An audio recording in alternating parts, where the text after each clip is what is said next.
So you ain't gonna get locks. As of right now, probably not.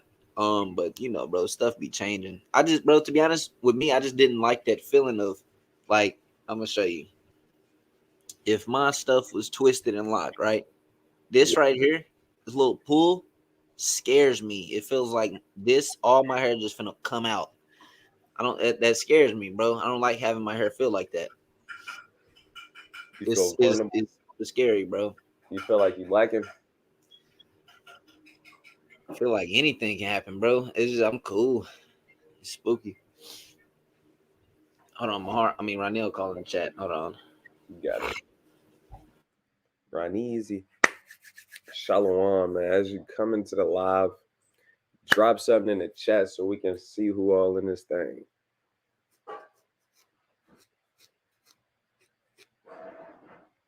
What he on? He wants to hop on the game.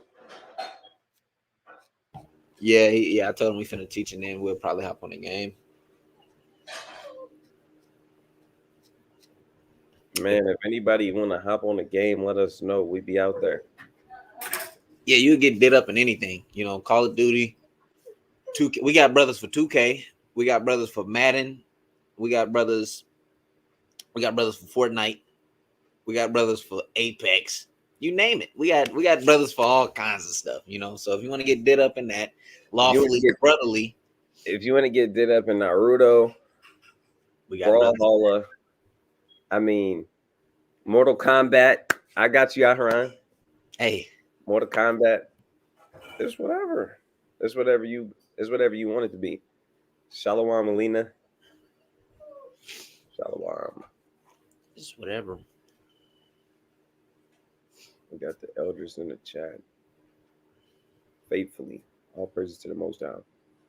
Bro, if you would have told me in 2018 that I would be here doing this, I wouldn't have believed it. Golf Clash. What?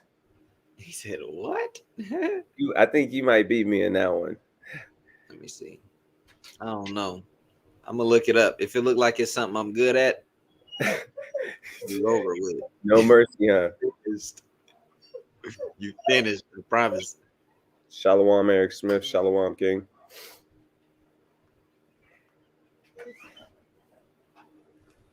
Ama, shalom.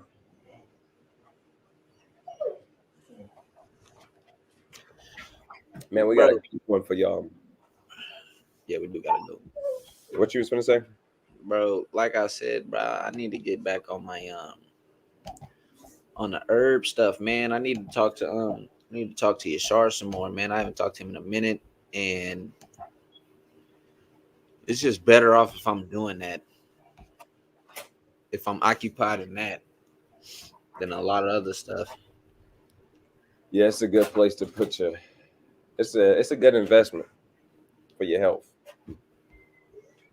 bro. I haven't let myself go this feast day, bro. Yeah, I've been drinking soda. Yeah. Been drinking pop, bro. The close thing to soda I've been drinking is because I mix it. Is club soda, and all that is just sparkling water. That's the closest thing. Yeah, he was jumping on the door. You've been drinking. What are you doing? I'm on live too, by the way. You finna get him, man. At the bottom of that can is this much sugar. Bro, I forgot how good soda was. It's bomb. I stopped drinking it completely. It's bomb. Now, especially with some cognac. See? No, I actually lied.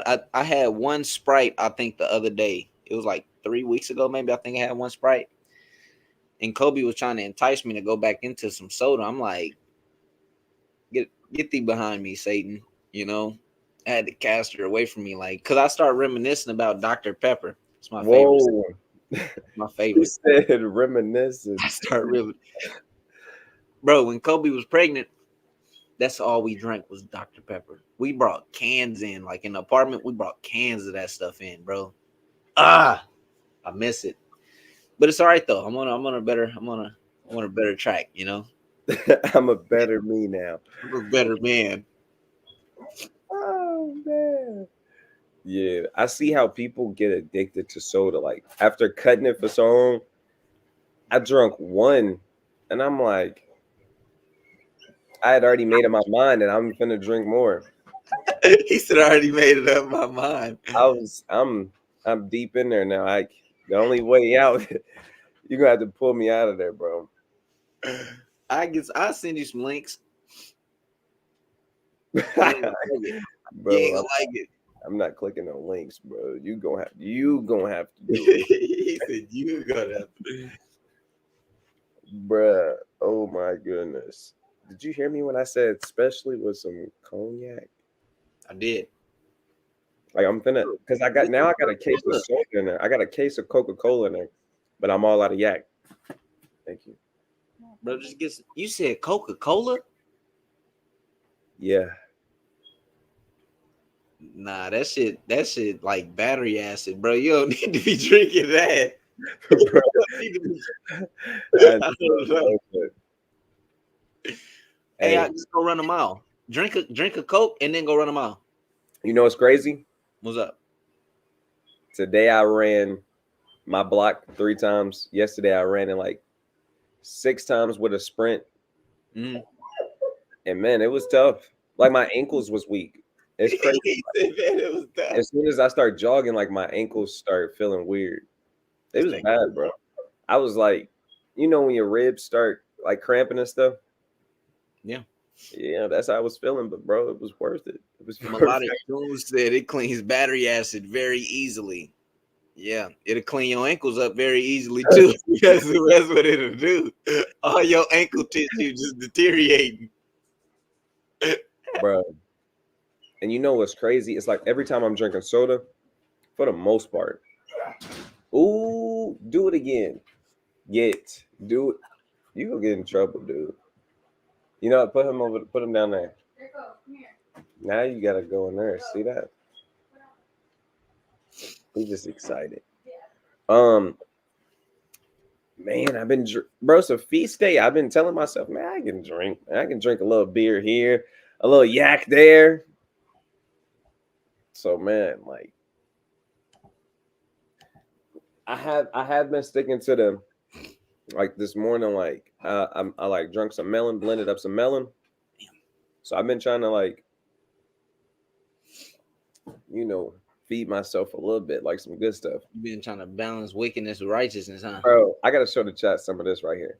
This brother lukewarm. Because okay, that's not a brother, that's the virtuous woman. Jesus, water does the body good, LOL. I agree. But check this out.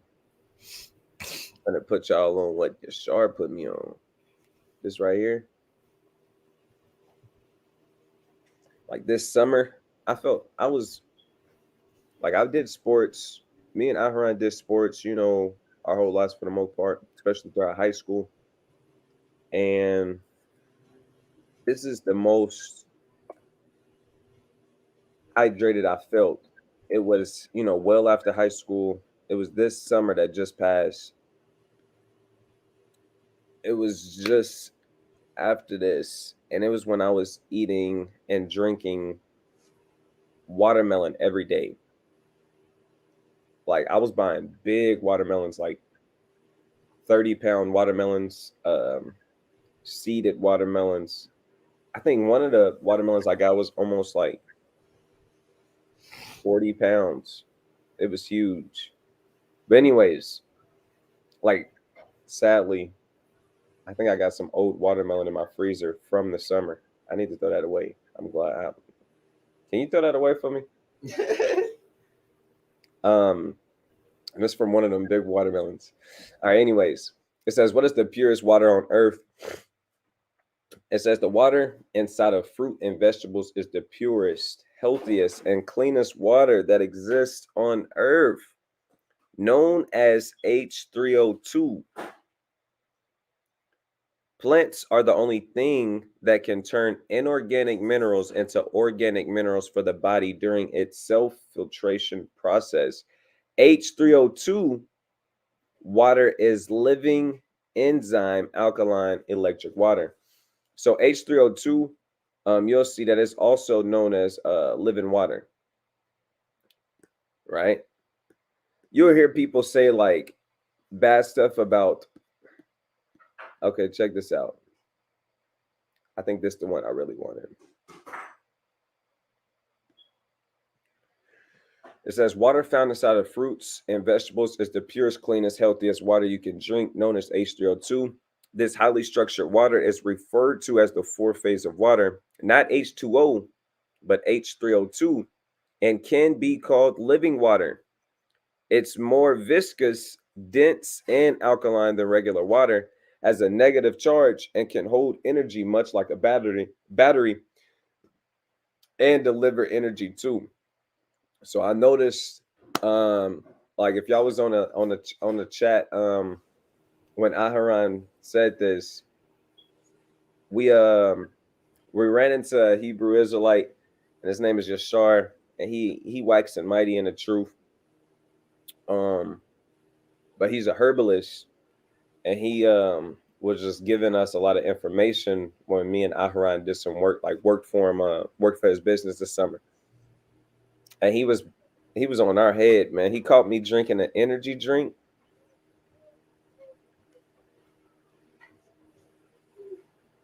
He It the was only brother bad. that can get you off soda. Actually, I'm gonna tell him. Hold on, He'll get you off yo, soda. yo, wait, wait. You gonna do that? The jig is up, brother. You gonna do that? I'm definitely finna do that. That's crazy. You gonna do me like I thought we was. All right, bro. He gonna give you the breakdown on how you finna die in 3 days. All right, bro. If you gonna do that, you know what, bro? He said, you know Bro, what? he called Aharon eating a Snicker. Raps. Raps. It was bad. Done after that. It was bad. It was bad. It was bad. But yeah, I felt really good whenever I started just eating more fruit. And like my household, we do like we would sometimes we'll do like just a fruit and vegetable like week. So we'll go 7 days and we'll only eat fruits and vegetables. And man, like it'll have you feeling good. It'll help detox your body. Of course, a fast, um, just fasting from anything is good. You know, that's gonna be even better than anything. As it'll detox your body faster. But that's what these herbal teas do. Aaron really into herbs and these teas, burdock. All he got all of that information. He better than that. Like he studied up, bought some books, and he be talking to Yashar more than me. But Aharon usually, anytime he find out something, he usually hit me up. Come on, Yeah. don't get on me. Look how they on me, bro. Yeah. Cut this, man. I'm sorry. Cut this, Look at man. this. Look at this. Yeah. That's that soda. That's that Coke. You know, I used to put Coke in Coke. Look at my face. This brother's an addict, man. Get on him. Bring the law out on this brother. He's an addict. All right. This brother's addicted to soda. He probably getting the soda right now. Look at him. Yeah. Look, come on. Y'all gonna do me like that? He said y'all gonna do me like that. We gotta have a group intervention. Right? We gotta have a family intervention, a family sit down and talk about how Officer Mahar is addicted to soda, man. We really ain't got to do that. Lord ain't dealing with soda. I'm here to tell you that. Lord ain't dealing with soda. Nah, I'm just playing. Soda's not, well, okay, I was finna lie. I was finna say soda's not bad. No, soda's definitely bad, but it is not against the law. This is against the law of your body. You know, it'll destroy your body, but against God's law, yeah, no, it's not. There's no sin in that. At least the sodas that from what I know we drink is I don't think it got no pork or nothing in it, but you know. Yeah, I'm not I'm not gonna be drinking soda for too much longer. It's not gonna be good for longevity. Come on, Act. You don't believe me? It's me, baby. It's I me. don't believe you. I don't. Oh, I You ain't don't gonna believe lie. me? You know, bro. You know. Catch this nigga this weekend with a can in his hand. Shalom, Mike. That's how I'm showing up to camp. Usually we bring a case of water. That brother gonna have a case of Coke. Mm-mm. I'm gonna bring a case of Dr. Pepper, 23 flavors. Oh, okay.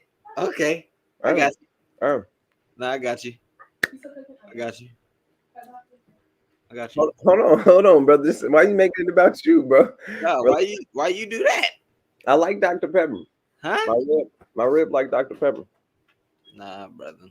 Nah, but your rib ain't at camp, brother. Now what? now what, brother? Huh? What's wrong with you? Now I gotta go to the law. This is Leviticus 19 and 14. You put this out yesterday. I know.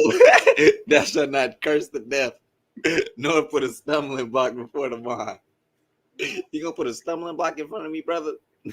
You gonna do your boy like that? All right. It's all good.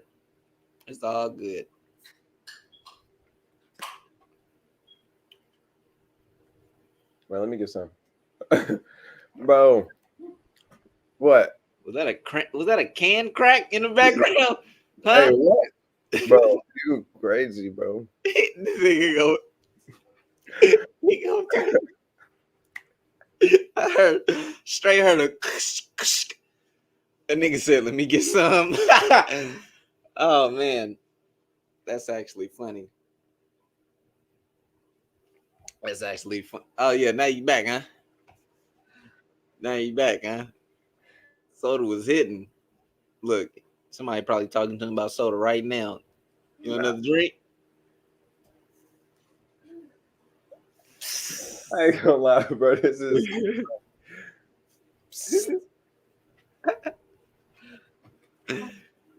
This brother insane, man. Look, he getting another swig of it right now as we speak. It was quick. my hand, bro. I ain't. How good was the throat burn, brother?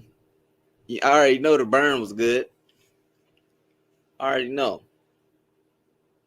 Look at him. He just burped right now. No, bro. Nothing, bro. You all right, brother. Mm. Soda go good with food like that. You know that. You know that better than me. I'm just trying to eat my food. I didn't want to be disturbing everybody while I was eating. Nigga, you just took a bite in front of everybody. What is you talking about? He bothering me, bro. What? He bothering me, bro. Hey, you got Now caught I'm up. the bad guy, yeah. Now you got caught up twice. Now I'm the bad guy. First talking about your rib with the Dr. Pepper. She ain't at camp, brother. Now we making diligent inquisition about this brother. All right. It didn't he talk about he don't want to bother everybody while he eat as he take a gargantuan bite out of something. Come on, brother. My hands is up. You gonna stone me still, bro? Come on, bro. Yeah. You all gotta go forth, don't it? Anthony Knox, Shalom King. Shalom, what's the business? What's the deal? We got Mattathias in here. Shalom, melodic tunes. Shalom. God, what's the deal, man? Man, we want to go over 2nd Maccabees, chapter 7. This chapter is so hot. So hot. I'm sharing my screen. Yeah, just so y'all know, I was giving him a mighty strong rebuke while people were coming in. You know, he's got an addiction to soda. But, you know, I was giving him a mighty strong rebuke. And what's going on, brother? You see, that's why we here. This is why we was talking about this, man. We're gonna get into it though. Because you know, brother, look, Lord's gonna judge you. Judge you as we speak. That mother gonna go down the wrong pipe. Bro. You don't want Coke to go down the wrong pipe. you don't want Coke to go down. Nigga, you done after that. Oh God. Bro. You finished. That's funny. All right. Feast of dedication. That's why we going over this. We've been going over things in the book of Maccabees, the whole feast of dedication, and we will continue to do so, right? In memorial of these mighty brothers that lived during this time, right? So that's funny. They always got a little image of what the story going into. Of course, these is Edomites, right? It's not, don't look too far into that one. Can people see my screen? Yes, sir. Hi. Remember, I cannot see you whenever I have my screen pulled up, so I will need verbal responses. If you do this, I will not be able to see you.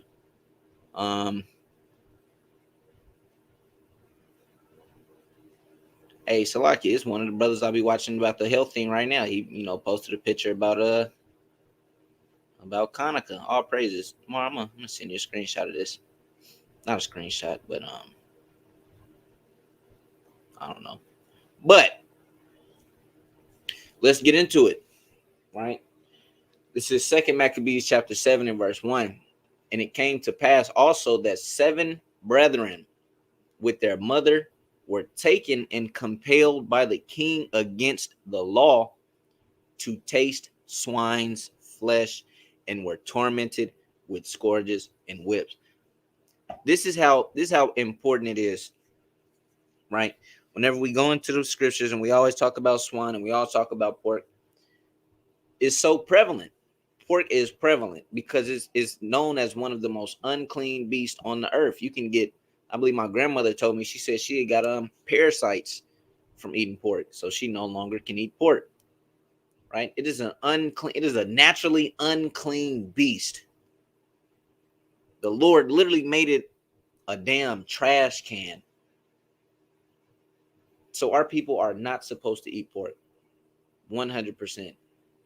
I'm gonna even go as far as to say no man, Israelite, Gentile, whatever, no man is supposed to be eating this. But the Greeks knew that we weren't supposed to eat this, and the pork was sacred unto them, and they pulled it in front of our face at all times, at all costs, to get us to go away from our God's law. If we went away from our law, we became common people. We will become just like them. Hey, I'm gonna step away for like 10 seconds. Yes, sir. We would become common people. We will become just like them, and that was their goal. Esau doesn't want there to be a nation that's holy. He wants everybody to be under him, all equal, right? He doesn't want somebody to be set apart, different, you name it. Verse 2, but one of them that spake first said thus, what wouldest thou ask or learn of us? We are ready to die rather than to transgress the law of our fathers. So one of the sons had answered, why are you doing this? What do you want to know? We're ready to die. We're ready to put our lives on the line before we transgress the law of our fathers. And he's talking about the Mosaic law. Let me go to Joshua. Joshua 1. I'm going to start at 6. No, I'm going to start at 7. It says, only be thou strong and very courageous. This is what we're supposed to do. This is the spirit of the Maccabees. This is the spirit of the righteous brothers and sisters that's spoken about Maccabees. Righteous brother of Eleazar, righteous Mattathias, Judas, Simeon, right? All of them. I'm going to keep going though. Joshua 1 and 7. Only be thou strong and very courageous or brave, that thou mightest observe to do according to all the law which Moses my servant commanded thee. Turn not from it to the right hand or to the left, that thou mayest prosper whithersoever thou goest. He didn't say you can only turn from it when Christ comes. He didn't say you can only turn from it later on in line when everything is kind of changed. No, do not turn from it. Verse 8, this book of the law shall not depart out of thy mouth, but thou shalt meditate therein day and night, that thou mayest observe to do according to all that is written therein. For when thou shalt make thy way prosperous, It's like it says, for then thou shalt make thy way prosperous, and then shalt thou have good success. And this is exactly what the sons of this mother is doing. We are ready to die. They're being very courageous right now. They're being very bold. We would rather die than to transgress the law of our fathers. I'm going to keep reading. Verse 3. Then the king, being enraged, commanded pans and cauldrons to be made hot. Let's look up a cauldron.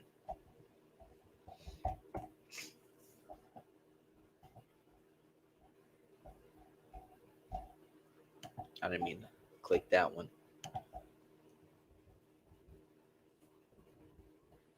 Bear with me if I don't know how to spell. Show mercy, yo, brother. Ancient cauldron, right? Back in the day, this is what these things look like. A big metal pot, right? Big metal pot. That one is huge, bro. Yeah. That's huge. Yeah. So let's see what he's saying, get him prepared for.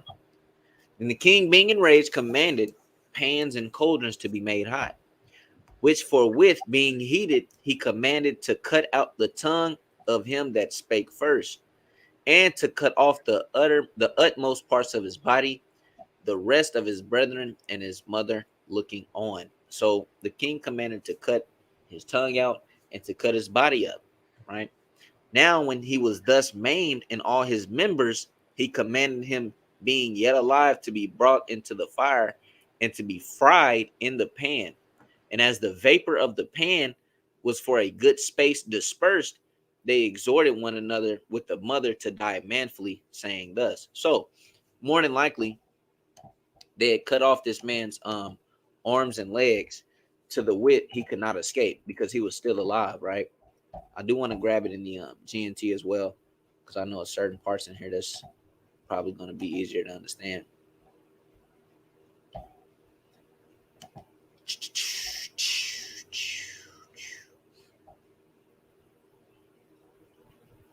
Verse 4, and it was done immediately. Then he told his men to cut off the tongue of the one who had spoken first, and to scalp him and chop off his hands and feet, while his mother and 6 brothers looked on. And the young man had been reduced to a helpless mass of breathing flesh. The king gave orders to him to be carried over and thrown into one of the pans, as a cloud of smoke steamed up from the pan. The brothers and their mother encouraged one another to die bravely, saying. So now we're finna get what the encouragement was. Verse 6. The Lord God looketh upon us, and in truth hath comfort in us, as Moses in his song, which witnessed to their faces, declared, saying, he shall be comforted in his servants. Right? So they're speaking one to another about how they're going to be comforted. And they go to one of the pillars of our foundation and speak about Moses. Verse 7. So when the first was dead after this number, they brought the second to make him a mocking stock.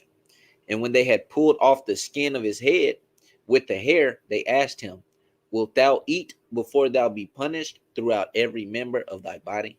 So now they scalped the second brother, and they asked him, are you going to eat before we do the same thing to you as we did to your brother? Verse 8. But he answered in his own language and said, no. Wherefore he also received the next torment in order as the former did.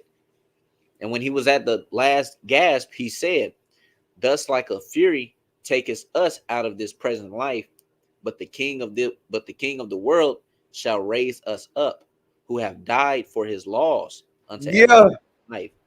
Yeah. Yeah. But you can't tell me they're not in the spirit. They straight going out in the spirit, bro. I'm reading GNT. But with his dying breath, he cried out to the king, you butcher, you may kill us, but the king of the universe will raise us from the dead and give us eternal life, because we obeyed his laws. These men knew about the resurrection. Bro. These men understood that. Slocky, go ahead. You know how much faith you got to have say that? Think about how crazy that sounds to an unbeliever. The king of the universe is going to raise me up from the dead unto everlasting life. That whole statement just sounds nuts. It sounds cuckoo, but Yeah. it's not. It's in the Bible. An unbeliever will look at you like, bro, you're bugged out. You're crazy. We really believe that, though. That's hot. That's music to my ears, man. The GNT sound crazy. You be saying that all the time, too. You be saying the king of the universe. You be saying that all the time. No, you say Yeah. the master of the universe. That's hot. Yeah. I like that. I got that from Clement. That's what he called it. Master of the universe. I was wondering where you got that from. Yeah. Wasn't on my own merits. Um, verse 10. It says, after him was the third made a mocking stock, and when he was required, he put out his tongue, and that right soon, holding forth his hands manfully. So this brother, he got his tongue put out. He already knew what it was. He put forth his hands manfully. He wasn't scared. He didn't have no fear. He straight forth, boom. Here. Let's read what he said. And said courageously, these I had from heaven, and for his laws I despised them. And from him I hope to receive them again. So he says, these came from the Most High God. But for his laws, I don't want them.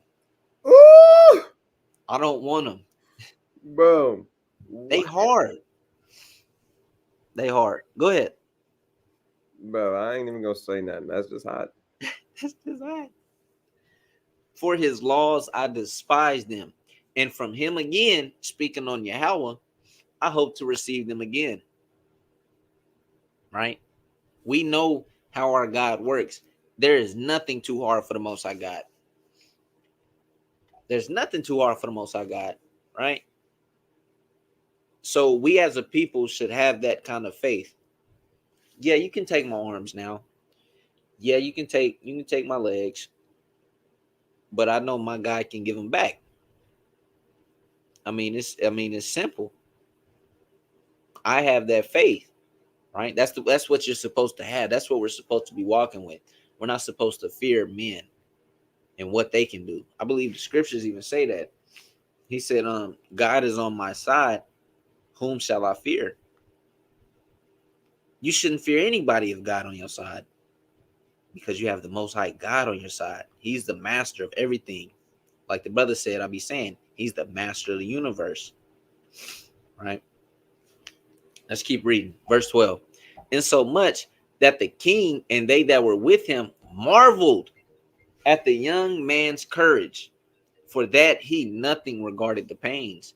So they marveled at they were amazed at this man's courage. Like, God damn, is this really what they finna do? Is this really how they finna get down? And bro in there, he didn't even regard the pain. He just in there, ready to get it through, ready to get it over with. I really need to find my book, because my book speak on it a little bit more. What book you talking about? My big book. Hold on, real quick. Bear with Oh, me. the book that ain't got no name. Yeah. See, Aharon got nasty books that don't got titles. It's a good book though. I was looking at it. It's a good book though. It said he didn't even regard the pain, the torturing that what they were trying to do didn't even work. Didn't even work. Shall these bones live again? Come. I found it. This is the Jews in their land, I believe is what it's called. It's a good book. I found out this book from the elder Who, Priest Daniela? Priest Danyala Tawada. It speaks about everything in here. They got the death of Judas. The festival of Hanukkah, they got that in here. Real quick, Go ahead. Hanukkah is the same as Feast of Dedication, if y'all didn't know. A lot of people say Hanukkah. Other people, more commonly known as Hanukkah, but it's referred to as in the Bible as Feast of Dedication. Why? Because they defiled our temple, our altar, and we had to rededicate it to the Most High God because people was offering nasty sacrifices to idols. So we rededicate. So the brothers, the sons of Mattathias, that's what this whole feast day is about. We rededicated the temple and the altar to the Most High God. But I just want to make that disclaimer just in case people didn't know. Con, you all good? Because I'm still trying to find where it was written, because it was just the way it was written, it was just hard. Like, dang. It's good. They got everything in here. Damn near. All the accounts. All the accounts. All praises.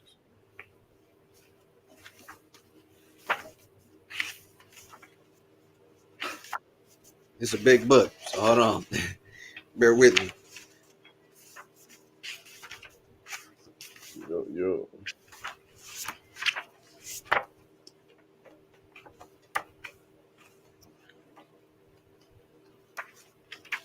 All praises to the Most High, man. Okay, here we go. This is the part. This is page 122 of the Jews in their land.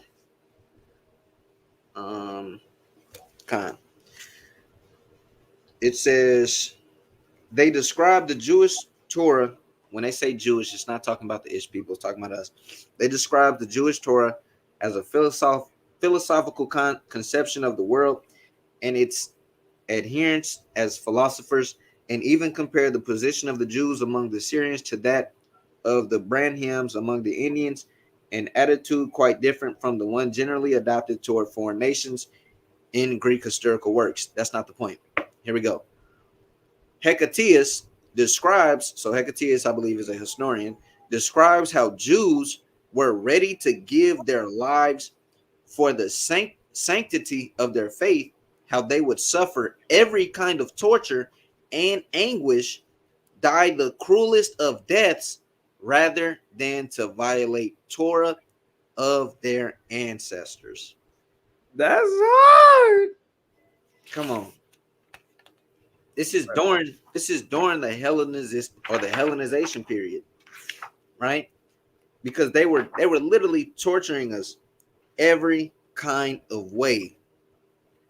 A historian is sitting there recording this, saying these men were really ready to die. No matter what, they were ready to die.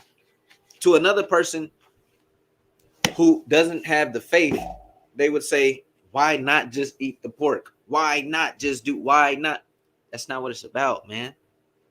It's about disobeying God.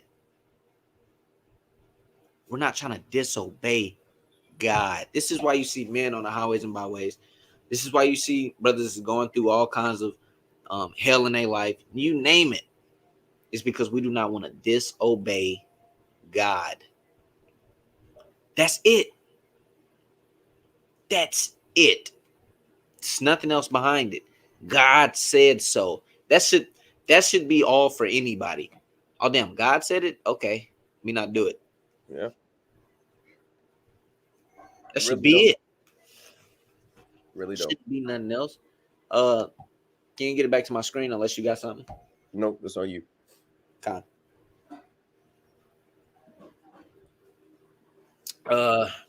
Verse 13. 2 Maccabees chapter 7, verse 13. Now when this man was dead also, they tormented and mangled the fourth in like manner. So when he was ready to die, he said thus, it is good, being put to death by men, to look for hope from God to be raised up again by him. As for thee, thou shalt have no resurrection to life. So he cut him. As he was finna get put to death, he's kind of like, it's good. I find it fit to be put to death by the hands of men, by you, because I have hope in God that I'm going to be raised up. But for wicked men like you, there is no resurrection of life. You'll receive pain and anguish. You'll receive the grave. You'll receive death, while I'll come back to life. Right? Verse 15. Imagine that. Imagine killing somebody and they look at it in a good way. You like, damn, do I even want to kill this brother anymore? That's how I look at it. I'm like, what? This is good for you? What do you mean? What are you talking about? Resurrection of life? Salakia. Go ahead. Dying for the Most High God's cause is like a ticket to the kingdom of the Most High God's heaven. It's almost like a guarantee to get to the kingdom. To die for the Most High God's cause. Come on now. To die for the law, statutes, and commandments. So the law, statutes, and commandments was placed on us to give us, so we'll know how to order a nation. So we'll know how to govern ourselves. To die for what God believes is right. To die for what God believes is right. It's almost like a guaranteed ticket to salvation. Almost. There's not a better way you could die. Yeah. There's not a better cause you could die for, man. You just showed your faith. Yeah. And you just showed works behind that faith. You actually got put to death. That was the work. Come on. That's what God wants. Works and faith. Come on. Verse 15. Afterward, they brought the fifth also and mangled him. Going into cutting him up. Then looked he unto the king and said, Thou hast power over men. Thou art corruptible. Thou doest what thou wilt. Yet think not that our nation is forsaken of God. Yeah, it's so poetic. It's so poetic how these men are bringing it out. They're dying. He's letting them know, yeah, you have power over men. Yes, you're wicked. Yes, you can do what you want. But do not think for a second that God is forsaking us. Don't let that cross your goddamn head, you Edomite. You hear that? Don't for a second think God has forsaken us. Because that's the hopes that they're going to have. Even in the end times, even in times like now, that may cross their mind. Oh, man, yes, God has forsaken them. We win. No. Just because you see death, that does not mean that doesn't mean it's for your good. Just because you see us dying, that does not mean it's for your good. I can even show you a scripture where being put to death is for our good at sometimes, right? Let me grab this. Wisdom of Solomon 4. Wisdom of Solomon 4. Don't mistake being put to death. Don't get me wrong. If somebody is wicked, being put to death that's a punishment, right? But if you're righteous, you're not supposed to look at it like that. That's not what it's supposed to look like, right? Wisdom of Solomon 4 in am I at Wisdom of Solomon 4? That's chapter 1. There we go. Let me see. Time 4 and I'm gonna start at 10. It says he pleased God and was beloved of him. Mahar, can you still hear me? Yes, sir. Kind. He pleased God and was beloved of him, so that living among sinners, he was translated. What is this? This is going into Enoch. And from my understanding, I can say this going to Enoch because Elijah has not hit the scene yet. This is Solomon speaking. At least from my understanding, Solomon hasn't hit the scene. Mar, you agree with that? So I can say that part one more time. This is talking about Enoch because Elijah has not hit the scene yet because Solomon is speaking. Second King, third King. You're not in, you are you in Wisdom of Solomon 10 or 9? Or are I'm you in, in 4? I'm in 7. I'm in 4. Yes, I'm in 4. Salakia. Yeah, I believe that's talking about Enoch. Yeah, because if that was the case, Elijah would have been on the scene. With, I think he was a couple kings down, right? So it's talking about Enoch being translated. Why? Because he pleased God and he was beloved of him. Yea, he was taken away. It's like it. Yea, speedily was he taken away, lest that wickedness should alter his understanding or deceit beguile his soul. So God took him away quickly so that wickedness wouldn't corrupt him. For the bewitching of naughtiness doth obscure things that are honest, and the wandering of concupiscence doth undermine the simple mind. So wickedness is it's like this worldly proverb: curiosity killed the cat. That's how wickedness comes into your mind. You know, you start getting curious about certain things, you start wanting to do certain things, and it can corrupt you. You start entertaining certain demons, and it can corrupt you. It says he being made perfect in a short time fulfilled a long time. Remember, this is talking about Enoch. Enoch, compared to us, lived a long ass time. Back then, he didn't live that long. He was made perfect in a short time, which fulfilled a long time. For his soul pleased the Lord. Therefore hastened he to take him away from among the wicked. This the people saw and understood it not. Neither laid they up in their minds that his grace and mercy is with his saints, and that he hath respect unto his chosen. So this didn't pass their mind. They're looking at it as Enoch must have been wicked. Where is he? You know, there's even a scripture. Of course, more than likely they didn't have the scripture back then, but it was wise men on the scene. The scripture goes like um whoever was punished being innocent, or whoever died being innocent, something to that effect, right? But they didn't understand what happened to Enoch. Enoch was translated. Enoch didn't see death. He didn't see corruption. He was taken from this earth so that he wouldn't be corrupted by wickedness, right? Verse 16. Thus the righteous that is dead shall condemn the ungodly which are living, and youth that is soon perfected the many years and old age of the unrighteous. So you can look at this a couple ways. The righteous that is dead shall condemn the ungodly that are living. You can look at that as David in his Psalms and Proverbs, right? These are the books that we read in the Bible. They're dead men, but they're condemning the ungodly that live today. We're not making this up. Mahar, have you wrote anything in the Bible? No, sir. I haven't wrote a thing either. From what I know, none of the brothers wrote anything in the Bible. Those are all dead men that are condemning people that live today, right? Verse 17, for they shall see the end of the wise and shall not understand what God in his counsel hath decreed of him, and to what end the Lord hath set him in safety. So they're going to see the end of wise men, and they're not going to understand what God had decreed, just like we're reading about now. They're killing them, right? Let's read what bro said. He said, thou hast power over men that are corruptible. Thou doest what thou wilt, yet think not that our nation is forsaken of God. Meaning he understands the counsel. He understands what God has prepared for them. But this wicked man, he doesn't get it. He doesn't get it.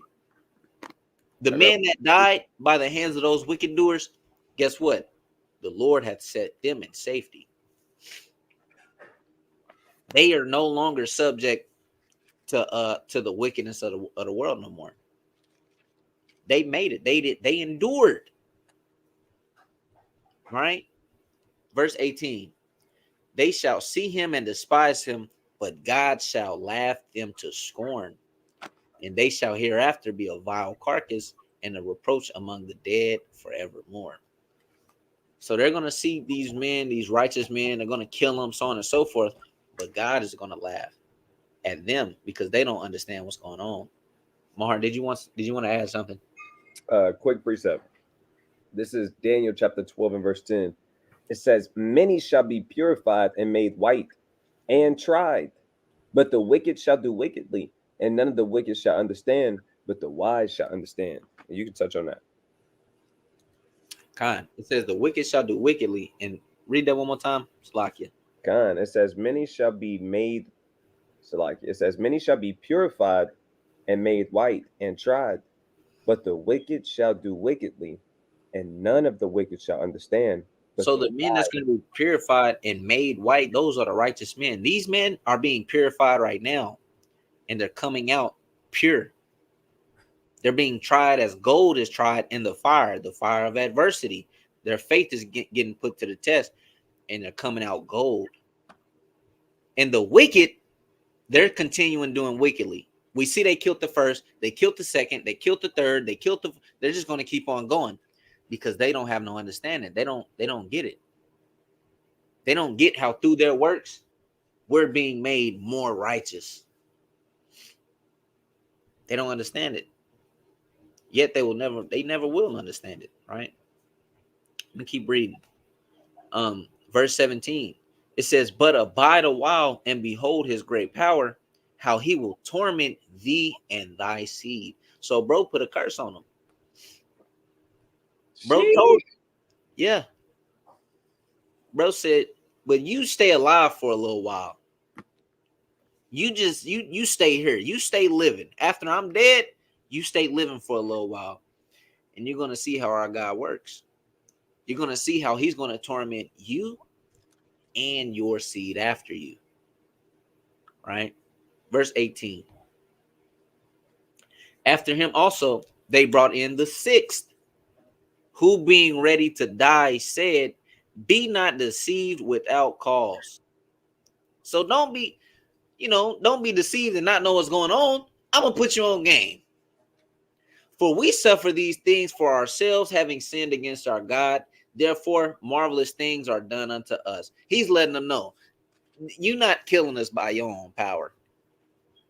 Don't be deceived without a cause. These things happen to our people because we transgress the laws of the Most High God. That's all. That's all. Verse 19. "But think not thou that takest in hand to strive against God, that thou shalt escape unpunished." Just because you're doing this, just because I told you what we're going through this for, don't think you finna be unpunished. You still putting your hand to his people. You still had part in it. Mahar, did you have something? No, sir. God, I thought I heard something. You still have part in this. Don't think that you're gonna escape punishment, right? Let me grab this precept. Ecclesiastes chapter 8, verse 11. It says, "Because sentence against an evil work is not executed speedily, therefore the heart of the sons of men is fully set in them to do evil." I'm using this for Esau or for the Greeks during this time, right? Yeah. Sentence against the evil work was not executed speedily towards them, so they continue to keep doing evil. It says, "Though a sinner do evil 100 times, and his days be prolonged, yet surely I know that it shall be well with them that fear God, which fear before him. But it shall not be well with the wicked, neither shall he prolong his days, which are as a shadow, because he feareth not before God." So their punishment is surely coming. Their punishment is surely on the way. Understand and believe that. Have faith in that. We know we get punished quickly, fast, you name it. That's for our benefit. That's the Most High God showing grace to us. Like my heart broke down the other day, I believe yesterday, or it might have been the day before yesterday, how their punishment keeps stacking up. The more their punishment stacks up, the more judgment stacks up with it, right? Verse 20, it says, "But the mother was marvelous above all and worthy of honorable memory. For when she saw her 7 sons slain within the space of one day, she bare it with a good courage because of the hope that she had in the Lord. So she was worthy to be praised overall, right? What woman can see one of her kids die and bear it with a good courage? She seen 7 of her kids die in the span of 24 hours. And she bore it with a good courage because she had hope in the Lord. Scriptures say we saved by hope. If you don't have hope, what do you have? You don't have nothing. You don't hope for a better tomorrow. You don't hope you'll see your kids again. You don't hope for, what do you have? In her hope, she continued steadfastly in the Most High God. Verse 21, yea, she exhorted every one of them in her own language, filled with courageous spirits and stirring up her womanish thoughts with a manly stomach. She said unto them. So she's stirring up her womanly thoughts with a manly stomach, meaning she has to bear all of this. She has to get this out, right? She Bro, has to let them know. Go ahead. that's hot, man. That's hot. Super, super, super hot right there. This is why we wanted to read this, because it's so hot. It's so hot. It's so hot. We already know that the love that a mother uh, gives her children is super high. It's through the roof.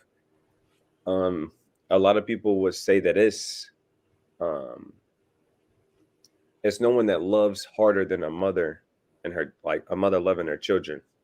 Yeah. And for her to stomach all 7 of her sons being killed in one day, not killed, murdered and tortured in one day.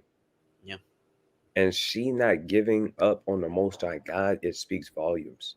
Yeah. You know, even men, let this happen. Let this happen to a man, and a man see this, he will curse the Most High God. How much more a woman? She'll give up on God. There is no God. This doesn't seem like a God out here. Look at what he allowed to happen.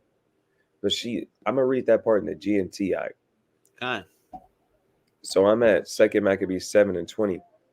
It says, the mother was the most amazing one of them all, and she deserves a special place in our memory. And I ain't gonna lie to you, I'm gonna take a toast for this mother, the mother of the 7 sons, on this feast day every year. I have to.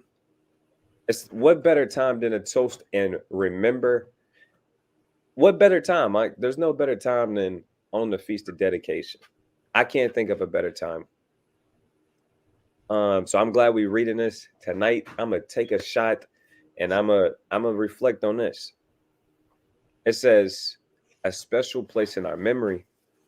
Although she saw her 7 sons die in a single place, in a single day, she endured it with great courage because she trusted in the Lord. She endured it because she trusted in the Most High God. And here's the part that I really wanted to get to. She combined womanly emotion with manly courage and spoke words of encouragement to each of her sons in their native language. So instead of folding up, she took some manly courage, and she had all of these womanly emotions that she had to um, direct and direct it and give it to her sons to encourage them and make them even stronger, make them more sure in the Most High God. But you're not seeing this every day. You do this to any other kind of woman from any other nation, and they're gonna be hysterical. They're gonna scream and no, no, they're gonna do all of that. But she understood the mission and the assignment. I'm telling you, the only way that you can accomplish what this woman did is to have understanding. Understand that we're going through this because we disobeyed the Most High God, and understand that the Most High God is going to reward us for being obedient. If you don't have a sound foundation on those two things, you'll crumble in these kind of situations.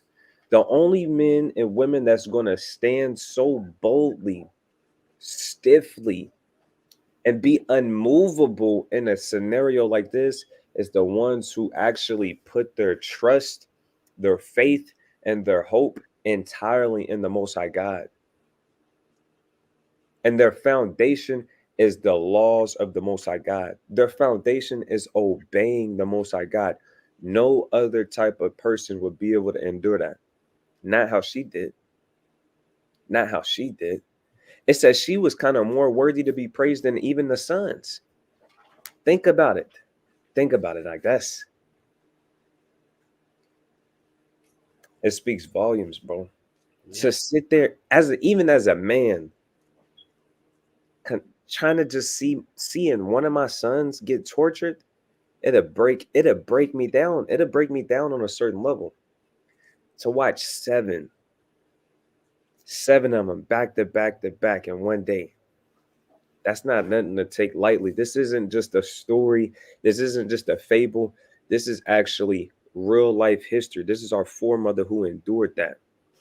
You know the kind of reward that she's finna receive, bro?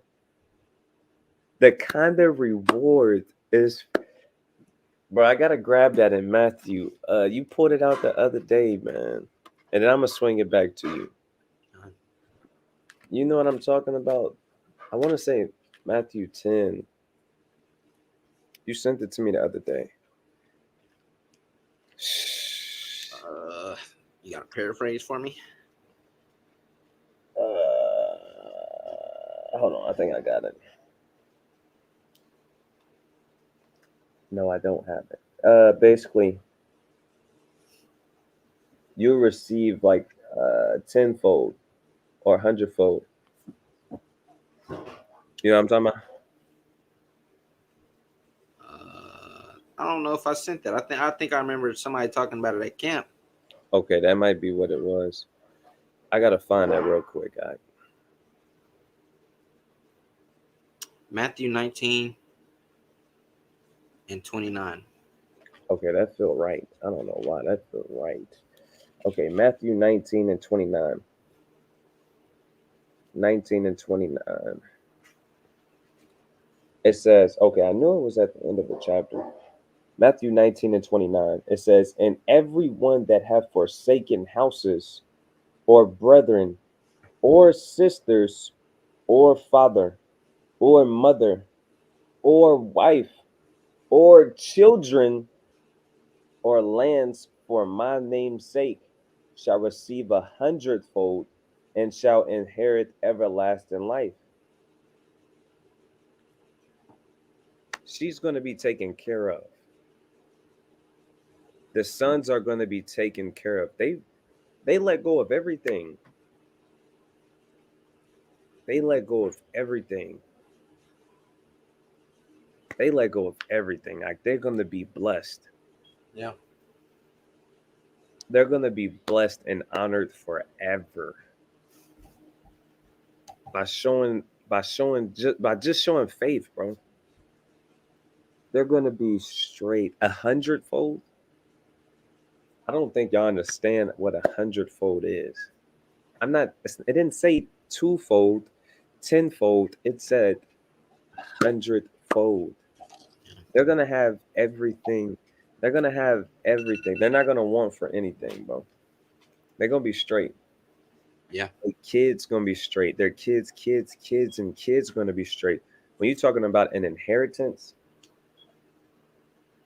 they're going to receive all of that and more than we can even just fathom and think of, man.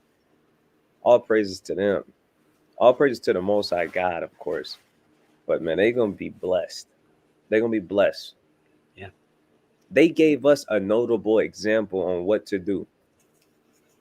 They showed us how to do it. All we got to do if we in this situation is try and imitate what they did, and we're gonna be taken care of. All right, I yield. Fine. One thing I wanted to bring up was remember what Job wife did. When things fell upon them, she said, "Curse God and die." She did not leave a notable example of what to do. But this woman, who doesn't even have a name, I haven't seen her name in her. I don't know who her husband was. We don't know. All we know is that she did this. Yeah, that's it. That's it. And she still got a notable. Her name is Legend, the woman with the 7 sons. That's how you. That's what it is. The woman with the 7 sons, right? Bro. Now, her life from to begin with was spiritual anyway, because she got 7 sons. That's completion. But verse 22, 2 Maccabees 7:22. This is her speaking. She says, I cannot tell how ye came into my womb, for I neither gave you breath nor life, neither was it I that formed the members of every one of you. But doubtless the creator of the world, who formed the generation of man and found out the beginning of all things, will also of his own mercy give you breath and life again, as ye now regard not your own selves for his law's sake. That's hot. This family, go ahead. Real quick. What she just said was a dagger. It was a dagger to the women who think that they are God. Yeah. Because a lot of women, they think that they're gods because they give birth to men, because they can give birth to women. They think that they are God. Women are starting to actually believe that they're God. But this right here is a dagger. This is what a righteous woman's mindset would be like. That's a dagger. We might have to put that in the bag because we didn't came across women who came up to us with these kind of ideologies, believing that they're God. They create men. They do this. It's women. I was on Facebook, bro, yesterday, and it vexed my spirit a little bit. That's why I gotta stay off Facebook. Yeah. Like, I'm gonna go ahead and deactivate it. It was a post that an Israelite brother shared, and the post was like going into like, it said like, black women are the most submissive women on earth, and we know that our women right now, how they are, a lot of the times they're not that submissive. But the brother's post was like, what is it called? Like he was kind of like manifest this or like speaking it. Oh, he said we got to speak these kind of words into existence. Right. I'm all for that. We got to make our women want to be submissive again, right? But I ended up getting into the comments because I wanted to see how people was reacting to that statement. Right. And there was an Eve on there. It was a Eve on there. You won't believe what she said. She said, why the hell would I be submissive to somebody inferior to me? I create them. Why would I be submissive to a man? I create men. I'm your God. That's what she said, bro. I was like, what? What? Oh my gosh. What are you talking about? Yeah. What are you talking about? I was so perplexed. But this right here is a quick dagger on that. She said, I cannot tell ye how.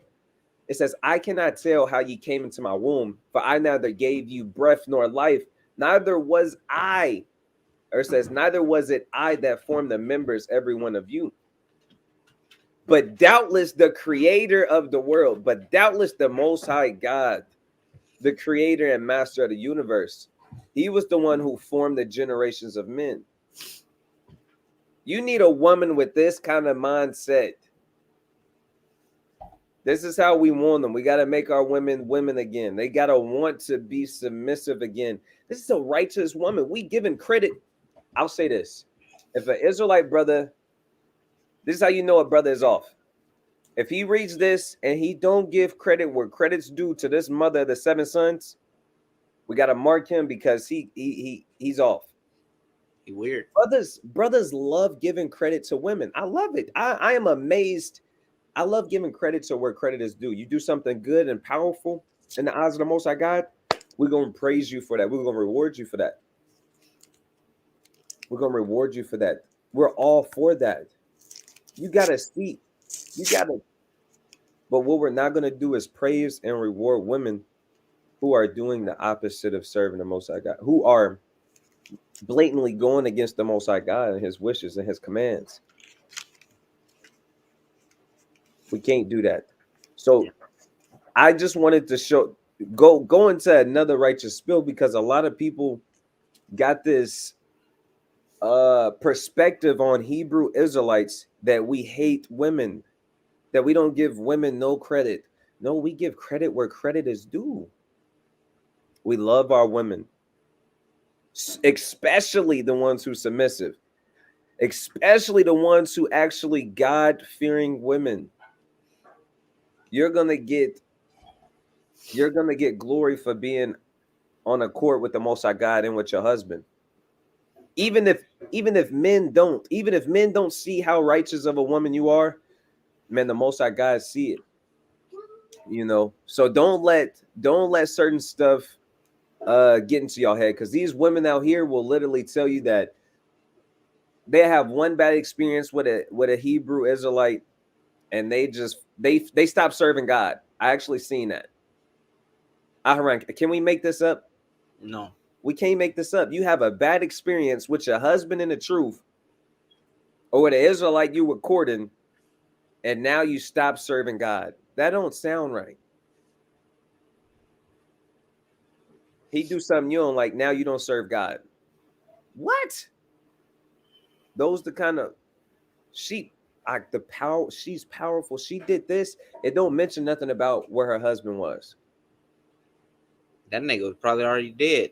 As righteous as his family was, Yeah, I know that nigga was solid. he was probably already in the torment. Bro, I was finna speak on this. The amount of knowledge these niggas have on the resurrection, her husband was probably stupendous in the scriptures. He was probably mighty. Nasty with it. Like, he'd grab a book and, what? Have you not read? Like, bro, what is you? The resurrection here. He'd probably get through there. And the amount of faith that this family has without the pillar of a husband being there. All right, no, bro, solid. Yeah. Ain't no doubt in my mind, bro, solid. Come on. Because he was probably humble. That's probably what it was. He was probably super humble. Because the reason why I say that, Yahweh Shai's father in the New Testament, it don't speak a lot about him. Scriptures say he was a humble man. I mean, he was a righteous. Talking about Joseph? I'm talking about Joseph. Yeah. He was a righteous man. The scriptures say that. It don't speak a lot about him. He did what he needed to do. I don't see an account where Christ had to rebuke him. What? He was quiet. He did his thing, served God, and left the earth. Job well done. That's what you're supposed to do. Ain't no doubt in my mind that this woman's husband was righteous. What? He probably died and showed them how to do it. Look, when you die, this is how you gotta go in righteously. You gotta die for the laws, so on and so forth. And he probably was the first example. Bro, all the big bros, all the mighty forefathers, King David on his deathbed, what he charged Solomon with? Hey, show myself a man and keep the commandments. You hear me? Mattathias, we read this like 2 days ago. On his deathbed, he said, remember the 3 holy children. Remember Phineas. Remember Daniel. Remember such and such. Remember all of them. Remember Abraham. Make sure you fear the master of the universe, and make sure you keep the commandments. Yeah. And give your life for the covenant of your forefathers. They always go out mighty like that, bro. Yeah. They all straight, bro. We really got the recipe. Yeah. We got the recipe. It's been so simple this whole time. Keep commandments. That's it. That's it. You don't got to be the wisest brother out here. You don't got to break down Daniel 7. You don't got to break down anything in Isaiah. You don't got to break down nothing in second Esdras. You don't got to break down the beast. You don't got to break down the mark. Look, keep commandments. Keep commandments. That's it. That's how you wax mighty. Obey God. Listen, and you're gonna wax mighty. That's it. It's not, we not requiring niggas to do a bunch of stuff. We not what? That's it. Okay. In the world, I would say in the world, it was damn near harder anyway. In the world, you living for no reason. You don't know why you're alive. You go to church and you give them all your money. And you leave and you go out and what? Throw your life away? Over here, you just keeping a couple things. You got a purpose. You have a purpose now. You know your identity. That fills a gap in your heart, right? Now you know what you're supposed to be doing. And you'll receive a reward for what? Keeping commandments. That's it. Nothing That's a good hard. investment. That's the best investment there is. The best. Damn the stocks. Damn the crypto. Damn Tesla. Damn the weed stocks. Whatever stock that's hidden, damn that. This is the best investment you got. Now I'm saying if you do have stocks and investments, I'm not saying cancel them. I got to put a disclaimer out, right? I'm saying this investment compared to those pale in comparison. They don't hold no weight. None. Right? Now I'm not saying throw all your money away. I'm not saying throw all your investments away. Some brothers are simple. They'll be like, oh, well, brother said throw all my investments away. This is the best investment. I'm not saying that. All right. But this is the greatest investment you can have on this earth is fearing God and keeping his commandments. 1,000. Right. Now, let's get back to it. Hold on. Let me gotta get a little bit more comfortable. All right.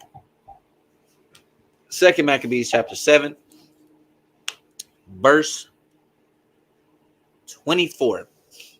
Now Antiochus, thinking himself despised, suspecting it to be a reproachful speech. Why?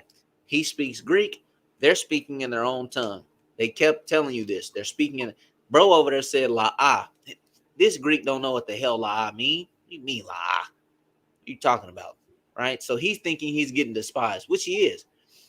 Suspecting it to be a reproachful speech, while the youngest was yet alive, did not only exhort him by words, but also assured him with oaths that he would make him both a rich and happy man if he would turn from the laws of his father, and that also he would take him for his friend and trust him with affairs. But when the young man would in no case hearken unto him, the king called his mother and exhorted her that she would counsel. It says that she would counsel the young man to save his life. So Antiochus told the young man, I'll make you rich. I'll do this. I'll make you as my friend. Nigga, the kingdom can be yours. Right? Mind you, it's kind of shaky. It's kind of funny how Esau dishes out the same deals that Satan dishes out. Right? It's kind of funny, ain't it? You know? And just saying, right? But so then Antiochus calls the mother. He's trying to tell her, hey, tell this man to save his life. Tell him to give up the law so he can save his life. That's what he's telling his mother to do, right? Verse 26. And when he had exhorted her with many words, she promised him that she would counsel her son. But she, bowing herself toward him, laughing the cruel tyrant to scorn, spake in her country language on this manner. O my son, have pity upon me that bare thee 9 months in my womb, and gave thee suck 3 years, and nourished thee, and brought thee up unto this age, and endured the troubles of education. I beseech thee, my son, look upon the heaven and the earth, and all that is therein, and consider that God made them of things that were not, and so was mankind made likewise. Fear not this tormentor, but being worthy of thy brethren, take thy death, that I may receive thee again in mercy with thy brethren. So she Antiochus is telling her to save her son, basically talk him out of doing this. So she goes down there. She's kind of laughing this nigga to scorn, like, nigga, I got you. I'm not fan, nigga. What, baby? She probably got that, baby. Look, God made the heaven and the earth out of nothing, right? Yeah. Made mankind out of nothing. Don't fear this man, right? Be worthy of your brethren. You seen what your brothers did. They'll be honored for that. Be amongst them and take thy death, that I may receive thee again in mercy with thy brethren, that I may receive you in another lifetime in the resurrection. Right? They got, bro, I'm telling you, they thought their father or the husband, whoever this man is, damn, he was on it. The nigga was probably Cyrac or something, bro. He was on it. But he had to be top tier, bro. They had some kind of father figure who was lacing them up with wisdom, knowledge, and understanding for sure. He said was God. Somebody Somebody trained up a child in the way he should go. Shit. Somebody. Bro, if my son laid down his life for the lost, mission complete. Yeah. I'm a smile in my grave. Nigga, what? Die with a smile on my face. Nigga, can't nothing hurt me. I'm up. I'm in pain the whole time, but I'm saying nothing can hurt me. Bro. I'm good. But that's the task. That's the task that's set before us. Mm-hmm. The next generation, our sons, our daughters, we gotta raise them up to be righteous, bro. That's the task. That's the real task that's set before us. Mm-hmm. Everything else, side quests, side missions. The main mission, we gotta train up our children in the way they should go. That's what we tasked with. That's a mighty act, bro. It's the real deal. Bro, we could do it. Oh yeah. Bro. A lot of women think they getting the truth and they just wear a skirt and a head wrap. That's not, no. Women don't think about being put in situations like this. This woman was put in this situation. They don't think it can happen. They don't think, nah. What are you gonna tell your son? If you first off, you gotta know some faith scriptures. How you gonna encourage your son in a time like this? And you don't know nothing. You gotta know something. You don't know a thing. What is the foundation? When in doubt, all hell breaking loose, chaos and madness, what is gonna pop up in your head? This woman spitting. Bro, I heard a saying, I'm trying to remember right now. It says, like, basically a boxer like fights, you don't rise to the occasion of the battle. Like, whenever, say, an enemy is right in front of you, you don't rise to the occasion and all of a sudden you're just stronger. Yeah. You know what happens? You fall to the level of which you train for. You fall back to your training. You don't rise to the occasion, nigga. You don't immediately gain plus 15 strength. Shit, stay ready so you ain't got to get ready. But you have to actually put in work. You fall to the level of which you prepare for. And our women, what is that foundation that's going to catch y'all? What is that foundation that's going to protect y'all? All hell breaking loose. Jacob's trouble. You're getting persecuted. You see all kind of madness just happening every day. You seeing your kids get killed right in front of you. What are you gonna do? What are you gonna fall back to? What are you gonna resort to? You know, Hey, are you gonna be that woman? First, what if your son is trying to go die willingly? What if he's already in this position? He's stuck in this position. He's not giving it up. He's telling him, "Put me to death." Are you gonna be that woman that try to talk him out of it? and say, baby, just listen to him. You don't have to die right now. You know, Just just eat the pork. just tell him what he wants you. You know, just eat the pork. Just you know that you love God. Just do. Give them what they want. God knows the position you in, baby. He wouldn't want this for you. You gonna be that woman? That's a wicked woman. We just read it. You got to get. That's a wicked woman. They that forsake father and mother, or they that do not forsake father and mother, are not worthy of me.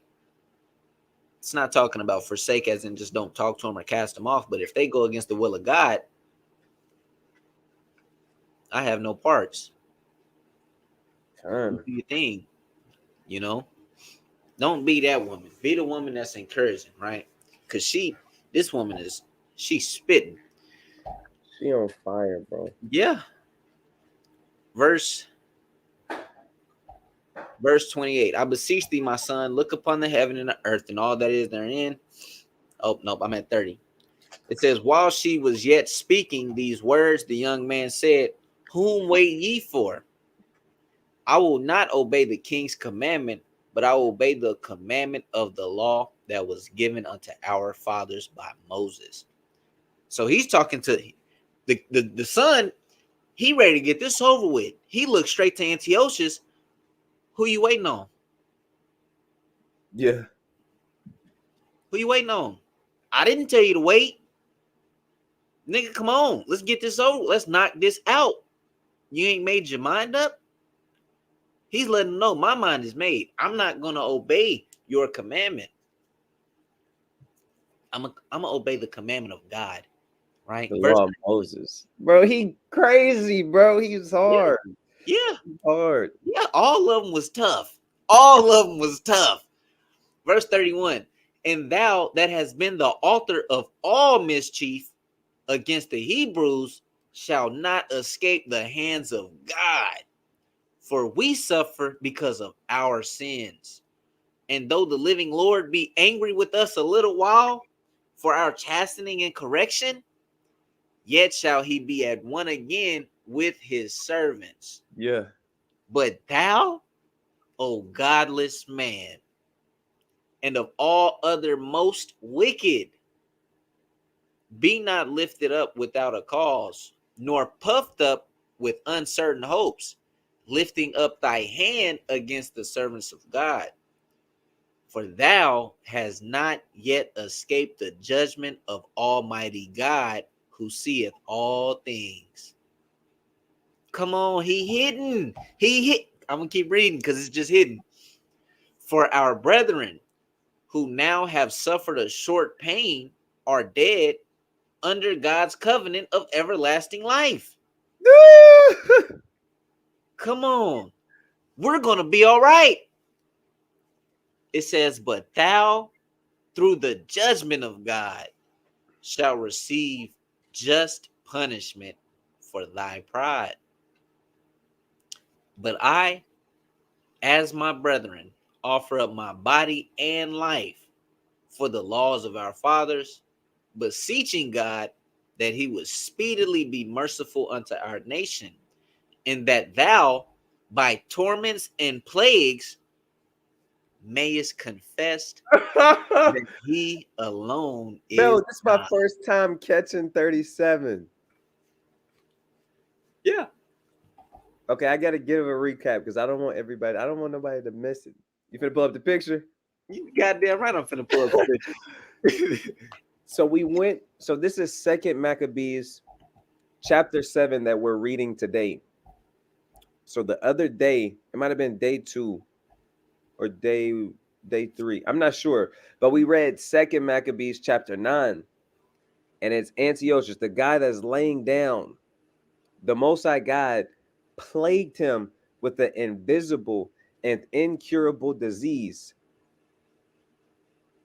He was trying to he was trying to make Israel a common burying place. He was so prideful. This is the same Antiochus in First Maccabees chapter 1 who literally defiled the temple and altar of the Most High God, sacrificed, forced the Israelites to go against God, destroyed the books and the covenants of the law with fire, offered up swine's flesh on our altar in the name of a different God who was hanging infants by their necks, strangling them to death, killing the women, ravaging, destroying their homes and their households, chasing the Maccabees, killing them, doing all kind of things to us. This is the same guy in Second Maccabees chapter 7 who's destroying the mother of the 7 sons. But one of the sons literally said, go back to verse 37. Like, how did I miss this? Did you know that was there? I remember reading it a while ago. It says, and that thou by torments and plagues mayest confess that he alone is God. He prophesied that the Lord was going to make him confess the one true living God of Israel. How was he going to make him do that? By torments and plagues. That's exactly what happened, bro. That's the guy. Sir. Oh, the Lord worked quick. Yes, sir. That's 2 chapters after this. Yes, sir. That's hot, bro. You know what was going through his mind. He was probably thinking about all these men he killed. Oh, man. Yes, sir. Come on. Stop playing. Israel go too hard for this. When we speak stuff, it happened. Come on, man. Our name means Prince of the Power with God. We have power with God. Power with What? God. Prince of Power with God. That's Oh, what Yasha, yeah, that's what Israel mean. Yasharallah. Prince of Power with God. no, that's bad news. Hey, what the bar say? That's not good, Ak. That's not good. That's not good, Ak. That's not good. That's not good. Antiochus should have knew better. If you knew better, you do better. All right, let's keep reading. Verse 38. And that in me and my brethren, the wrath of the Almighty, which is justly brought upon our nation, may cease. So he's saying, basically, these niggas is taking the pain for the nation. Lord willing, through the punishment of us, through me and my brethren, the Lord may cease his anger. His wrath may cease within us. And guess what? After this, what happens? The rededication of the temple. Right? Verse 39. Then the king, being in a rage, handed him worse than all the rest, and took it grievously that he was mocked. So this man died undefiled, and put his whole trust in the Lord. Last of all, after the sons, the mother died. Let this be enough now to have spoken concerning the idolatrous feast and the extreme tortures. Jeez, that chapter's smoking hot, bro.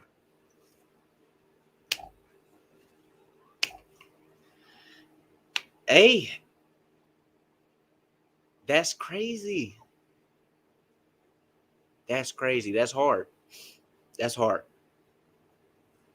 That's hard. It's definitely hard, bro. That's hard. I feel like I just watched the whole movie.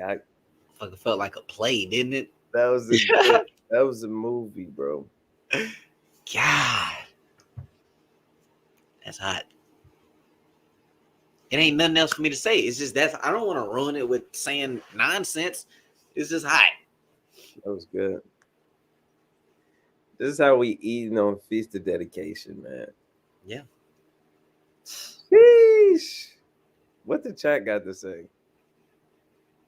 What the chat got to say? Man, this is a notable example for how women should behave in the time of calamity. Shit, men. Yeah. She left a notable example for men too. I ain't gonna lie to you. Hell yeah. Sheesh. Bro, I'm gonna cry. You said I'm gonna cry. They are, bro. They family are blessed. Blessed, bro. Blessed. That's hot, man. Lord willing, they receive a great portion of the kingdom. That brother Anthony said, "Do the next chapter. I'm ready for war." Man, we halfway through the feast day, man. Not feast day. We halfway through the feast. Right.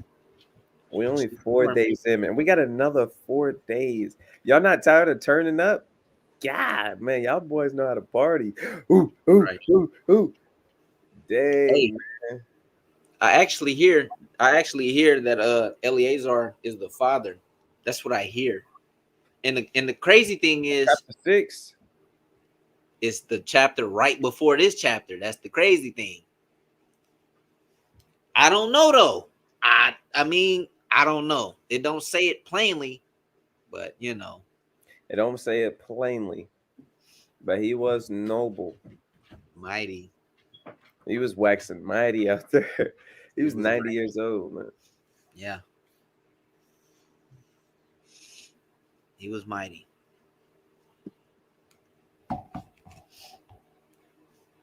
Kind of, that's some good words of wisdom right there. Mm-hmm. What's that, Luke 21? I could be off. What is that, sis? What precept is that? Anthony said, read the next chapter. Hold on now. Yeah, man, now Bro, I gotta decline, bro. That was a lot. that was a lot. Sheesh. That was good, man. I'm full. Like, that's exactly what I want to get into on Feast of Dedication, man. We was mighty. We got to get back to our roots. That's real. Yeah. We was really built like that. Yeah. Imagine if you got the whole nation waxing mighty like that. The Lord gonna go out and fight our battles, bro. We're just gonna be bringing in victories. 100%. You can't really do nothing with a people. We're not talking about a household. We're talking about a people, a nation of people who that mighty. You I'll can't. say the closest we got to that was with Joshua and David. Because I mean, nobody was messing with us, bro. Many victories. Yeah, we nigga took down the giants. Joshua took down giants. David finished them off. They were expert in war. All right, Yeah. so you know, King David subdued the Edomites. They was Yeah. under tribute. 100%. Bro, David had a whole city after his name. Bro, David was hard. The city of David. What? Yeah. He hard. Yes, he was. Like what? Dang, bro. What else? What's next? What you got planned for today? I got a detox, bro. Cause that was a lot. I gotta clean my spirit up, man. That was a lot. It was a lot of wickedness and righteousness in one chapter. I gotta balance that out.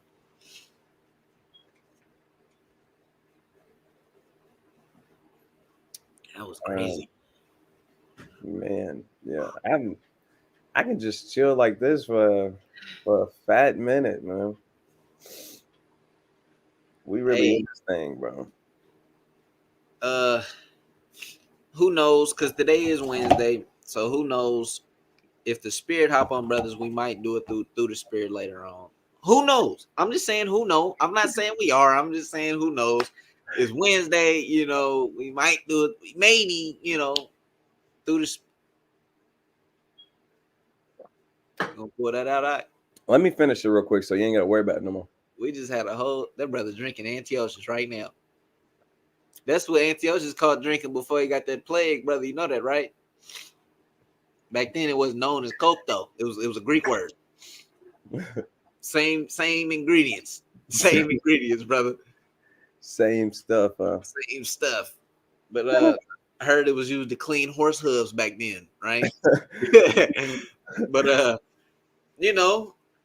depending on how the spirit is, brothers might maybe, I don't know. If we Man, ain't nobody gonna tap in, man. They ain't gonna tap in with us two times in one day. Hey. Mattathias, he ain't gonna tap in with us. Holy Troller, he ain't gonna be here. Melodic Tunes, probably not gonna be here. You know who gonna be here? Hebrew Daughter. Ahmad, she gonna be here. Melina, that's Ahmad too. I ain't gonna lie to you. They gonna be here, but that's it, bro. He said that's it. There's gonna be 2 viewers in there the whole time, and we know who they're gonna be. Know exactly who it is. Man, all praises. Hey, bro, why he called me what you be calling me? Nooka. He's a nooka.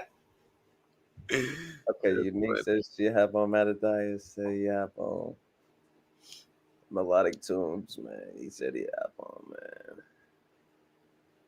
Virtuous Woman says she tapped in. She said sermon. Dang. I ain't never heard nobody call a breakdown a sermon yet. Yeah, I mean, it's not a wrong terminology. It's just we don't like it from the church, but it's not really wrong. Anthony Knox said he pulling up. Yeah, all praises, man. Anthony Knox finna wax real mighty. Yeah. Hold on. How long you been in the truth again, King? 2? If you're talking to him, he gonna say 2. I'm almost certain. How do you be almost certain? I don't know. That's ironic. It is. It's actually a terminology or a word for that. Oxymoron. It might be oxymoronic. I think so. 1 year? What, brother? You said 2 last time. Now we got to talk. See, I think you got them confused. I thought Anthony Knox was the brother who said, like, I'm new to the truth. Like, I think he might have said like 9 months or something, like, or maybe it was somebody else, but somebody said they was new to the truth. I could have sworn it was Anthony Knox. That's why I be getting lit for him every time I see him drop something in the chat. I love new brothers, man. I want to be a part of their success. Yeah, Melodic Tunes just hitting the year 2. We're gonna turn up for you too then. All praises, man. All praises, man. All praises. I can chill like this and just talk to our brothers and sisters for a good while, bro. I can do this every day. If we come in here and just chill like this and we get to know y'all, bro, what I want to start doing, I want to have like where I actually get to see y'all face, like y'all jump on the camera and we chop it up, through the spirit. That's what Wednesdays is for, wherever the spirit takes us. Yeah. Okay, Unique says she's been in the truth for 2 years. Dang, so you only 16. All praises. Dang, that's mighty. That's mighty, though. That's mighty. Is your parents in the truth? Can you hear my dogs fighting? I heard something, but it wasn't too Exactly, bro. She put a capital N and a O, so we know that. Yeah. But that's real mighty to be able to serve the Most High God, and your parents didn't really just teach you. Khan. All praises, man. I'm glad we could be of service. That's our whole job, bro. That's our whole job, to serve. All praises. Yeah, trying to get your parents in the truth is a tough feat. When I first came in the truth, I told my mom and my dad. My mama received it better, but she couldn't understand what I was saying like that. But she was excited for me. Um, she was excited for me, and then 3 years later, the seeds that was planted took root and they start growing. And now she kind of serving the Most High God, keeping commandments, keeping the Sabbath day, trying to be obedient. So it take time. It took me time. It took 3 years. Um, Yeah, she said it'll be nice if you can have a group Bible class video call. I mean, we be having a group call. It's called a meditation station. Me and Mar, we over it. From what I know, and ain't no rule about not no women in there. I mean, really, because we just be talking. I mean, building. You know, all questions are good questions. I mean, it's what it is. meditate. The meditation station waxing mighty, bro. We might need to actually go to another platform because everybody can't hop on the meditation at once because there's just more members in there than we thought. Than we thought. I think I think a good. Never mind. Dang, I didn't know that. You see this? Yeah. All praises. Yeah. Hey, next time you in there, you gotta tell us you in there. You gotta, jump on the call and say, you know, state your name and your claim. Tell us your name, and then because everybody, when I come on there, I say Officer Mahar. I Haran to state his name when he in there. All the soldiers state their name because usually it's just the camp members for the most part.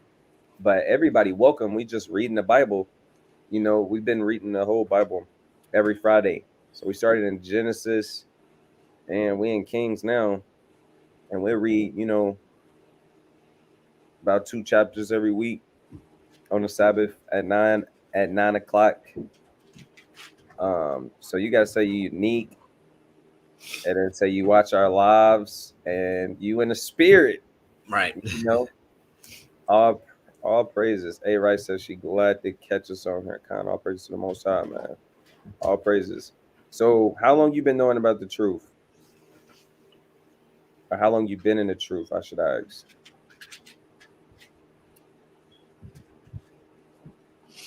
She says she grew up Pentecostal, but then you start reading the Bible for yourself. You don't really go to church like that. Kind.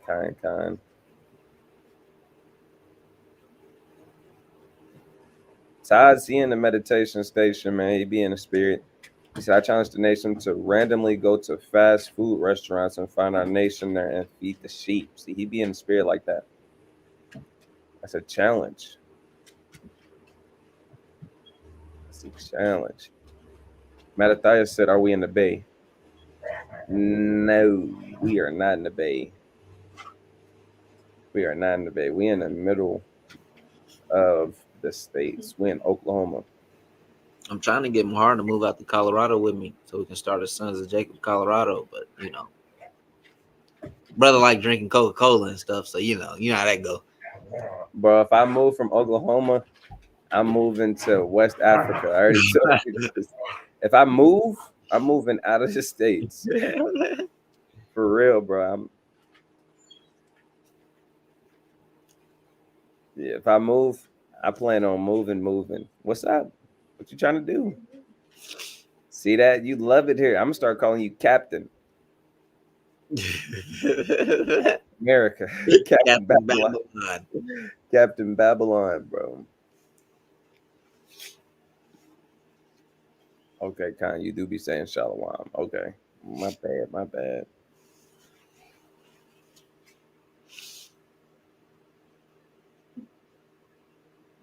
He said that's the flattest state I've been to. But that's why we like it. We like being ducked off. Yeah, I like boring stuff. Yeah, for real though. Hey, y'all know if Cali, New York, Texas, they gonna get it, bro. Them the main spots you're not finna get me at. Atlanta, oh yeah, they go get it, bro. Esau gonna be stepping on y'all. Like, Y'all better wax mighty in the faith, cause they gonna get it bad. He said I was there in 3020. What? that nigga, 2020, that nigga be in the future. Wisconsin. Man, I will say that I do want to start like having more unity camps and stuff with brothers in some of the other camps. Like some of the camps, most of the major camps is aware of us. You know, IUIC, Sons of Thunder. They offered to have a unity camp with us. It's just getting all the way to Atlanta is kind of taxing. Yeah, y'all know. If y'all know us, we are. I'm trying to get this thing to focus. If y'all know us, y'all know we are a pretty small camp for the most part. So be a little tough. It's all good though. The word gonna go out. The word gonna go out though. I'd Right. rather have 8 mighty, valiant brothers who can all hold their own than having 100 brothers who ain't really with it, who wouldn't really lay their life down for the Most High. Yeah. So I'm dealing with the quality over quantity, quality over quantity. Yeah, most definitely. But yeah, that's all I got. That's All all I right. got for now. I'm gonna go ahead and grab my closing precept.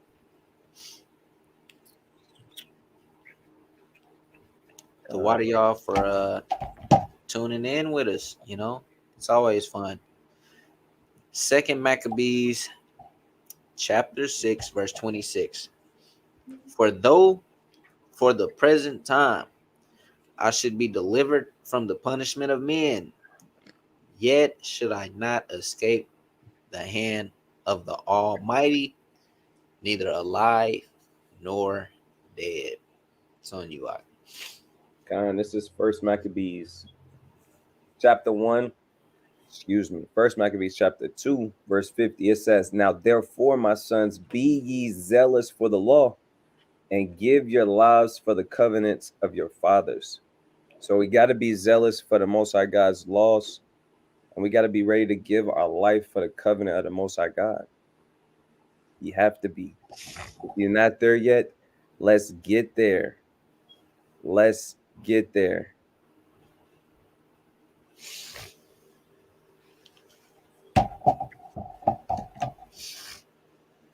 All praises. All praises. One thing y'all gonna learn about me, I'm not good at multitasking. I'm not good at multitasking. He said something to me on the live. I was reading. I was reading something else. I didn't know where we was at. I was like, what? Huh? I'm not good at multitasking. Um, okay, people are responding. Hold on. I've been knowing about the truth for a few years now. Went to private school your whole life, stayed in trouble. I knew what they were saying. I knew what they were saying wasn't what we read. I'm from Denver, Colorado, but live in Baton Rouge. Okay, you in Louisiana. Baton Rouge, Louisiana. Okay. Look, you got excited, huh, brother, because you want to go to Colorado. Damn right. Louisiana not that far from us though. Louisiana got alligators. That's what you got. That's oh, kind. Well, I'm glad you in here, man. All praises to the Most High. I did not know this. I mean, yeah, I didn't know this. Y'all gotta tell me stuff like this. That way, I feel like I really know y'all. We gotta tap in like this. I gotta start putting faces with names. You know, that's mighty though. Okay, so I read my preset, and now I'm finna go ahead and close out. If you ready, Yep. all right, Khan. So Sirach chapter 43 and 30. It says, oh yeah, the water for everybody that tuned in was active in the chat, man. It was a beautiful, beautiful bread session with y'all. You know, man, it don't get no better than this, man. I hope y'all enjoying y'all feast of dedication. We right now are in day 4, man. Bringing day 4 to a close here in a minute, here in a few hours. But man, Sirach chapter 43 and 30, it says, when you glorify the Lord, exalt him as much as he can, for even yet will he far exceed. And when you exalt him, put forth all your strength and be not weary, as you can never go far enough. Man, shalom. Shalom.